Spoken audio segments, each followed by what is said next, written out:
Hello and welcome to this guide on the great white shark. This guide today will contain information useful to both beginners and intermediate shark players. Let's get straight to it.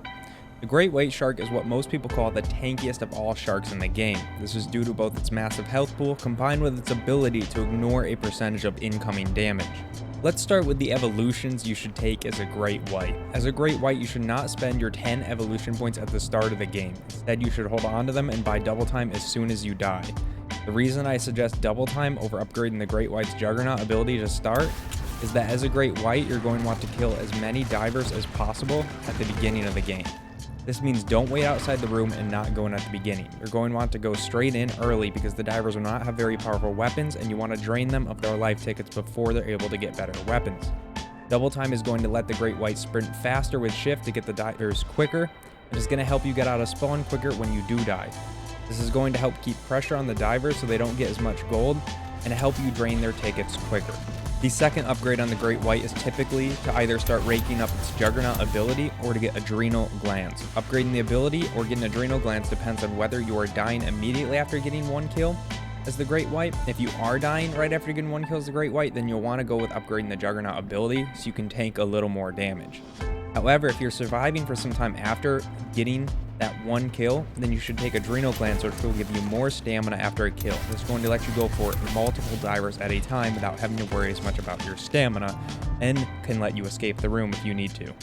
The next upgrade most Great Whites will take will either be Blood Feast or Vitalized Frenzy. However, I will be talking about a few situational upgrades that could be taken in this place also a little bit later. Whatever one you get, either Blood Feast or Vitalized Frenzy, depends on your playstyle. If you like to kill as many divers as you can before dying, then go with Vitalized Frenzy. This is going to reset the Great White's ability after you kill a diver. Just remember, if you take Vitalized Frenzy, to keep hitting the E key after a kill so you can reactivate the Great White's ability, because you won't be able to reactivate the ability until the original one expires.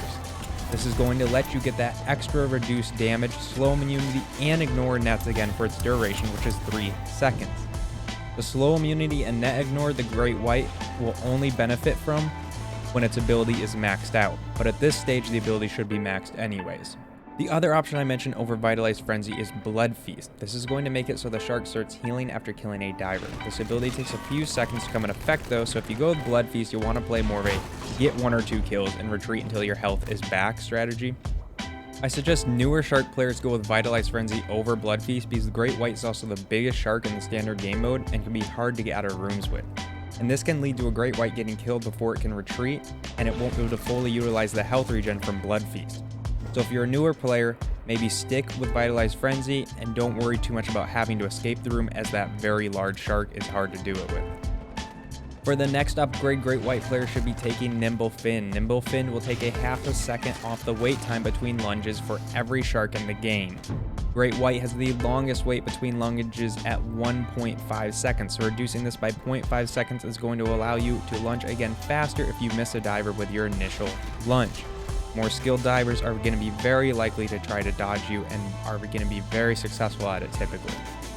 As a recap, if you manage to get enough kills so far, you will have double time, followed by Adrenal Glands, the Great White's ability maxed out, Vitalized Frenzy, and Nimble Fin. Now I'm going to talk about 3 other great evolutions that can be situational on the Great White, but are all going to be very useful. The first is Serrated Teeth, which requires the diver to use a medkit or bleed out and die. Serrated Teeth is going to be useful if you have a diver in your mouth and you die while he's in your mouth. This is where Serrated Teeth starts damaging the diver. The other evolution is Placoid Scales, which makes ammo modifiers less useful against the shark. If you end up finding a diver team using many ammo modifiers, then this is going to be a good upgrade to go with. Some Great White players like to take Serrated Teeth early in the game, especially if they're playing with a faster shark that can take advantage of the divers going to get a medkit. Divers, however, can counter this by buying a medkit. And the third situational evolution for the Great White is going to be Razor Fins. This can be a fantastic evolution on the Great White. However, it is situational. The reason I say it is situational is because it's going to depend on the map and how the divers play. If the divers huddle closer together, or if the map has very small rooms that keep the divers close together, then this evolution will become much more effective. I'd suggest if you do decide to take this evolution, to get it after the first couple evolutions I had suggested first. Now that we discussed some of the Great White evolutions and some tactics, let's move into some tips for the Great White. The first is to be aware that the Great White's ability only lasts 3 seconds, so it's smart to use it around when you hear the first shots coming at you, so you can actually utilize that full 3 seconds of damage reduction.